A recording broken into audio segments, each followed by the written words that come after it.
ሰላም ክቡራትን ፍትዋትን ተመልከትና ንለምውን ከም ትልሙድ ብሓደ ሓድሽን እዋናውን ዝኾነ ሓበሬታ ሒዝና ናባኹም ኣቢልና ኣለና ናይ ሎሚ ዛዕባና ዝኸውን ብዛዕባ ሓደ ውሩይ ዝኾነ ስነጥበባዊ እንታይ ገጢምዎ ዝብል ነገር ሓደ ነገር እዩ ናባኹም ክነግረኩም መጽእ እዚ ነገር ድማ ሚስጥር ምስቲ ምዃኑ ንኣኹም ከካፍለኩም ቀሪበ ኣለኹ ማለት እዩ እቲ ሚስጥር ካብ መን ዝወፀ እዩ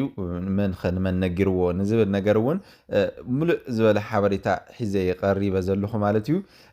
ሙሉእ ትሕዝቱ ድማ ክትከታተሉ በዚ ኣጋጣሚ እንዳሓበርኩ እቲ ጉዳይ ናባኹም ከብሎ ብሰፊሑ ሰናይ ምክትታል ክኾነልኩም እንዳተመነኹ እሞ ክቡራት ተኸታተልቲ እቲ ሓውና ሓደ ስነጥበባዊ ሓውና ኣብዚ ሕዚ ሰዓት ብዙሓት ነገራት ኣጋጢሞሞ እንዳተባሃለ ከምኡውን ብዙሕ ነገር እውን ኣብ ልዕሊ ቤተሰቡን ኣብ ልዕሊኡን ድማ ፈተናታት ብዙሓት ፈተና ከም ዝገጠሞ ካብ አንደበቱን ከምኡውን ካብ አንደበት ቤተሰቡን እንዳተናገረ ዝመፀ ሓደ ሓውና ይክኸውን ማለት እዩ እዚ ሓውና እዚ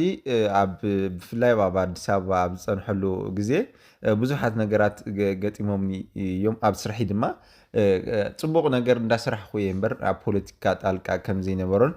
ከም ዘይነበረን ማንም ዝፈልጦ እዩ ክብል እዩ ተዛሪቡ ዘሎ እዚ ሓውና እዚ ዳንኤል መለስ እዩ ዝበሃል ኩላትና ከም እንፈልጦ ዳንኤል መለስ እቲ ህቡብ ዝኾነ ስነጥበባዊ ኤርትራዊ ሓውና ብዙሓት የሕዋትና እውን ህይወተን ንክቕይራ ብፍላይ ኣብ ስነ ጥበብን ኣብቲ ዘሎ ኪነ ጥበብ ዝኾነ ስራሕትታት ብዙሕ ነገር ፅዒሩ እዩ ማለት እዩ ካብዚ ድማ እንታይ ገጢምዎ ዝብል ነገር እውን ብዙሓት ሰባት ከምቲ ዝጠየቕኩምኒ ኣብ ሶሻል ሚድያ ብፍላይ ኣብ ማሕበራዊ ሚድያ እውን ብዛዕባ ዳንኤል መለስ እውን ብዙሕ ነገር እንዳተዘዋወረ እዩ ቀኒዩ ነይሩ ካብኡ ድማ ዝረኸብክዎ ፅፅይ ዝበለ ሓበሬታ ኣነ እውን ጠይቐ ዘፃረኽዎ ነገር እንተረሃልዩ እቲ ናይ ዳንኤል ሓውና ጉዳይ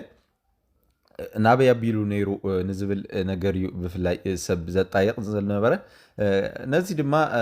እዞም ፖሊስ ፌደራል ፖሊስ ማለት እዩ ገፊፎም ናብ ኤርትራ ከም ዝሰደድዎ ኣብ ኣስመራ ድማ ከም ዝነበረ ዝሕበር ሰዓታት እውን ሰሚዕና ነርና ኢና ይኹን ዳ እምበር እዚ ሓውና እዚ እስካብ ሕጂ ወፂኡ ኣብ መድረኽ ዝሃቦ ሓሳብ ወይ ድማ ንዕረኽቱ ዝነገሮ ሓሳብ እንተዳ ኮይኑ እምበር ካብኡ ዝዘለለ ምንም ነገር ከም ዘየለ እዩ ዝሕበረሉ ማለት እዩ ናይ ዳንኤል ሓውና ቤተሰብ እውን እንተኾኑ ብዛዕባኡ ብዙሕ ነገር ከም ዝተዛረቡ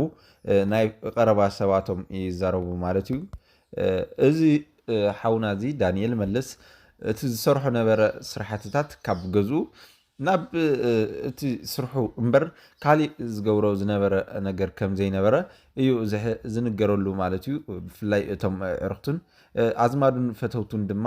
ብዙሓት ከም ዝኾኑን ኣብ ስርሑ ዘለዎ ኣድህቦ ጥራሕ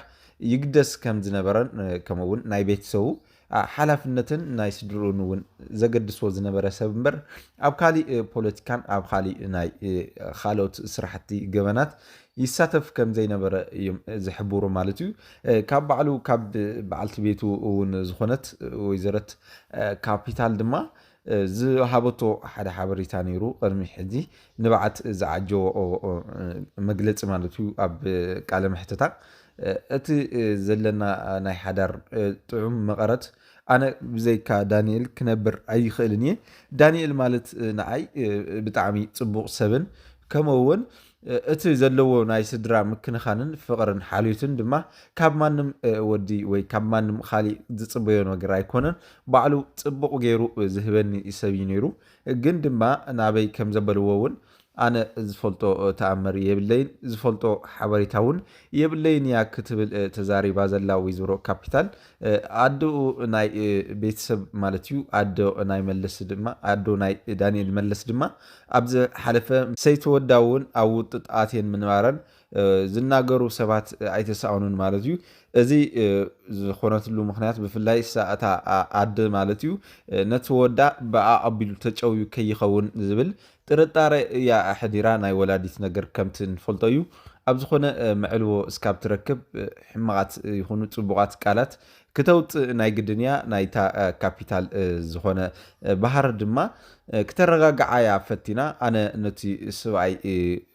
ስባእየ ከምዚ ዓይነት ክፍፅመሉ ኣይክእልን ምክንያቱ እሱ ስለ ዝወለደለይ ኣነ ይኹን ዋላ ንኡ ንፅናዮ እሞ እንተኮይኑ እኳስ ንዑ ዋላ እንተፀላእኽዎ እታ ጓለይ መን ከዕብየለይ ከም ኣቦ ኣብ ፍቅሪ ሂቡ መን ከዕብየለይ ይኽእል ክትብል እያ ተዛሪባ ዘላ ብፍላይ እሳ እታ ወላዲት ድማ እቲ ዘለዋ ፍቅሪ ካብኡ ዝተለዓለ ካብ ናይ ውላድ ፍቅሪ ዝተለዓለ ድማ ነቲ ዝወለደላ ወይ ድማ ነታ ዝወለደትሉ ሰበይተው ጓል ሓማቱ ዝኾነት ማለት እዩ ንዓ ክትፀርፍን ንዓ እውን ክተና ሳንያ ተሰሚዓ ዘላ ማለት እዩ ወላዲቱ እዚ ድማ ብካሊእ ዝኾነ ነገር ኣይኮነን በቲ ዘለዋ ፍቅሪ ውላዳ ናይ ዳንኤል ፍቅሪ እዩ ነቲ ክትናገሮ ማለት እቲ ዘለዋ ውሽጣዊ ስምዒት ንምቁፅፃር ኣብ ዘይትኽእለሉ ደረጃ ምስቲ ምብፃሓ እዩ ክቡራት ተኸታተልቲ ነዚ ክትገብሮ ክኢላ ዘላ ካሊእ እውን እንተኾነ ኣደ ካፒታል ድማ ናይ ሰይቲ ዳንኤል መለስ ሓማቱ ማለት እዩ ኣዲኣ ወይ ድማ እሳ እውን እንተኾነ በቲ ዘለዎ ኣብ መንጎን ፍሕፍሕ ንክትቕንስ እውን ኣብ ዝኸደትሉ ሰዓት ዘረባ ክደረባየን ተራእየን ማለት እዩ ብፍላይ እታ ናይ ካፒታል ኣዲኣ ድማ ሕይል ዝበለት ከም ዝኾነት እዩ እቶም ኣብኡ ዝነበሩ ዝናገሩ ብፍላይ እቲ ዘለዋ ናይታ ሰበይቲ ሓይሊ ድማ ኣብ ልዕሊ ኣደ ዳንኤል መለስ እውን ዝተፈላለዩ ፅርፍታት ክትፃረፍ እያ ክኢላ ዘላ ሳላ ጓሌ እያ ኣብዚ በፂሓ ሳላ ጓሌ እዩ ኣብዚ በፂሑ ሳላ ጓሌ እዩ ድማ ለውጥታት ተራእዩ ነይሩ ይኹን ዳ እምበር ነዚ ሓዚ መን ከም ዝወሰዶ ዘይፍለጥ ምስ ኸደ እዚ ነገራት እዚ እትናገርሉ ክኸውን ኣይግብኦን ነይሩ እስኺ የግዳስ ኣበይ ከም ዘሎ ወድና ክተጣይቂ ዝግባእ ወይ ድማ ዝኾነ ጭምጭምታ እውን እንተረኺብኺ ናብ ፖሊስ ወይ ድማ ናብ ዝምልከቶ ኣካል ከይትኽኢኺ ኣፃሪኺ ነቲ ጉዳይ እውን ብመን ከም ዝተፈፀመ ወይ ድማ መን እዩ ነዚ ጉዳይ ክገብሮ ዝኽእል ኢልኺ ብሕልና ክትጠርጥርን ክትምርምርን እዩ ነይርክ እምበር ኣብ ልዕሊ ጓለይ ዝፀርፊ ክተዝንቢ ወይ ድማ ወቐሳ ክተዝንቢ ኣይነበረክን እያ ኢላታ ማለት እዩ ካሊእ ድማ ብፍላይ እታ ኣደ ካፒታል ነቲ ውላዶም ማለት እዩ ነታ ጓሎም ዘለዋ እንክብካቤ ካብ ካሊእ ንላዕሊ ከም ዝኾነ ብግልፂ ዝረኣዩ ነይሩ ማለት እዩ ምስኣ ፎቶ ትለዓል ናብ ቤት መዘናግዒ ቤት ሻሂ ትኸይድ ሒዛታ ማለት እዩ ኮታስ ዘይትገብሮ ነገርስ ኣይነበራን ማለት እዩ ብፍላይ ንክልቲኦም መፃምዲ ዳንኤልን ካፒታል እውን ሒዛቶም ትኸይድ ናብ ባህላዊ ነገራት ዝተፈላለዩ ትምህርቲ ትህቦሞ እውን ነይራ ብዙሓት ነገራት እንዳሃበት ዝመፀት ሰብያ ማለት እዩ እዚያ እሳ ግን እንተኾነ እታ ኣደ ዳንኤል መለስ ሰይቲ መለስ ማለት እዩ እሳ እትናገሮም ቃላት ግን ዝሮ ዝተሓዘላ ኣይኮነን ምስቲ ውላዳ ኣብ ኢዳ ወይ ድማ ኣብ ዓይና ምስቲ ዘይምህላዩ እና ክቡራት ተኸታተልቲ ካብዚ ዝተለዓለ ድማ ብዛዕባ ዳሃይ ዳንኤል መለስ ድማ ሕጂ ኣብ ኣዲስ ኣበባ ከም ዘሎ እዩ እንዳተነገረ ዝርከብ ይዕርኽቲ እውን ንዑ ክረኽቦ ዘይገብርዎ ነገራት የለን ይኸዱ እዮም ዘለዉ ከተኣላልሽዎ ብፍላይ ኣብቲ 22 ዝበሃል ናይ ተጋሩን ኤርትራውያን መንደር ዝኾነ ብኣብዝሓ ዝነብርሉ ኣብቲ ኮንዶሚኒየማት ኣብኡ ክህሊ ይኽእል እዩ ንዓርሱ ንመረገጋዕ ኢሉ ድማ ኣብ ከምኡ ዓይነት ኣብ ተጋሩ ዝበዝሕሉ ወይ ኣብ ኤርትራ ዝበዝሕሉ ቦታ ዓርሱ ምስኦም ከሕልፍ ደልዩ ኮይኑ ክኸውን ግዜኡ ክበሃል እዩ ዘሎ ማለት እዩ ኣብዝሓ ሕዚ ዝውጋዕሉ ዘሎ በቲ በለ በቲ ግን ኣብ ኣዲስ ኣበባ ከም ዘሎ ናብ ኣዲስ ኣበባ ከም ዝተመለሰ ግን ኣብ ማሕበራዊ ሚድያ ዝዝርጋሕ ዘሎ ዜና እዩ ወይ ዝዝርጋሕ ዘሎ ወግዒ እዩ ማለት እዩ እና ክቡራት ተኸታተልቲ ዳንኤል መለስ ሓውና እውን ጸሎት ዝንግበረሉ ናብ ስርሑን ናብ ዝነበሮ